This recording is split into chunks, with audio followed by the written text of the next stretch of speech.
Have you ever stopped to look at the telephone wires lining the road on a crisp morning? You see those little black shapes lined up shoulder to shoulder, looking like notes on a sheet of music. They chatter, they twitch, and they whistle. To the average person walking by, they look like nothing special. Just background noise. Just a bunch of common birds taking a break. But you should never let the size fool you. Those little creatures are not just hanging out. They are soldiers in a standing army, and they possess a level of coordination that would make a fighter jet pilot jealous. Today, the sky is about to turn into a battlefield, and the outcome is going to surprise you. The scene is set in a quiet neighborhood, the kind of place where the trees are old and the lawns are manicured. It is late spring, the time of year when the biological clock of every living thing is ticking loudly. The drive to reproduce, to build, and to protect is at an all-time high. High up in the hollow of an old sycamore tree, a nest is tucked away. It is a messy construction of twigs, grass, and bits of plastic trash hidden deep inside a knot in the wood. Inside, the future generation is waiting in fragile, speckled shells. The owners of this real estate are starlings. They are glossy, iridescent creatures. When the sun hits the feathers just right, they shimmer with oils of purple and green. They are beautiful, but they are also tough. They are the street fighters of the bird, world-loud, aggressive, and incredibly social. They do everything together. They eat together, they sleep together, and as we are about to see, they fight together. But there is a shadow looming over this peaceful suburban setup. Cruising high above the rooftops, riding the thermal currents with effortless grace, is a crow. This is the heavy bomber of the neighborhood. It is big, black as coal, and frighteningly intelligent. Crows are not just instinct-driven machines. They are thinkers. They solve puzzles. They remember faces. And right now, this particular genius is on a mission. The crop is empty, and the brain is calculating the caloric needs for the day. It spots the activity near the sycamore tree. It sees the small birds coming and going, carrying bugs, carrying nesting material. The pattern is obvious to the crow. This is not a family owl. It is a vending machine. The predator banks the wings, beginning a slow, spiraling descent. The movement is calculated to look casual. It does not dive like a hawk. It drifts. It wants to land on a nearby branch, assess the situation, and then hop over for a quick snack. The confidence is sky high. After all, the crow is 5 times the size of the residents. In a one-on-one physical confrontation, it would be no contest. The beak of the crow is a heavy-duty tool, capable of crushing bone. The starling has a beak like a pair of tweezers. The black giant lands on a branch about 10 feet above the nest. The wood groans slightly under the weight. The predator folds the massive wings, settling in, looking down at the hollow with dark, beady eyes. It lets out a soft, raspy caw sound that usually sends smaller animals running for cover. The crow hops down a branch, then another. It is closing the distance, getting ready to reach into the hollow and plunder the treasure. But the neighborhood watch is active. One of the starlings, perching on a gutter nearby, spots the intruder. There is no hesitation, no committee meeting. The bird lets out a piercing, distinctive whistle. It is a specific frequency, a code that cuts through the ambient noise of traffic and wind. It translates to one thing: threat, big, now. The reaction is instantaneous. It starts with 2 birds. The parents of the nest launch from the tree, screaming at the top of their lungs.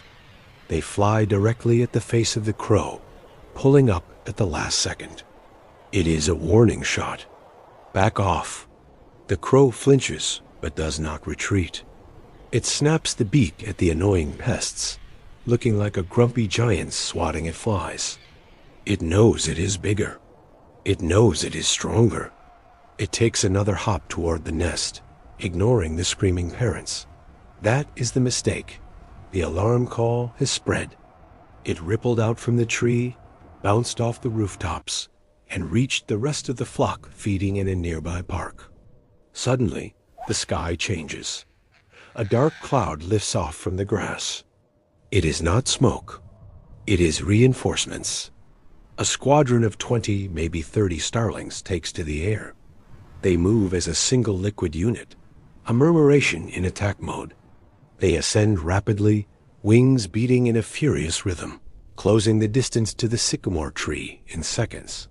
The crow looks up and realizes the math has just changed. The first wave hits. The starlings do not just peck. They dive bomb. They gain altitude, fold their wings, and drop like stones, aiming for the head and the back of the crow. Whack, whack, whack. The impacts are small, but they are relentless. It is like getting hit with a handful of gravel, thrown by a professional pitcher.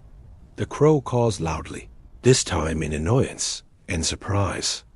It tries to shield the head, ducking down against the branch. But the attacks are coming from everywhere. The starlings are faster, more agile. They can turn on a dime.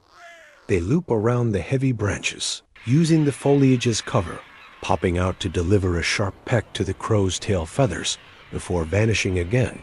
It is a chaotic swirl of motion. To an observer on the ground, it looks like the crow is caught in a miniature tornado of black specks. The noise is deafening, a mix of the crow's angry, guttural protests and the high-pitched, chattering war cries of the squad. The crow tries to fight back.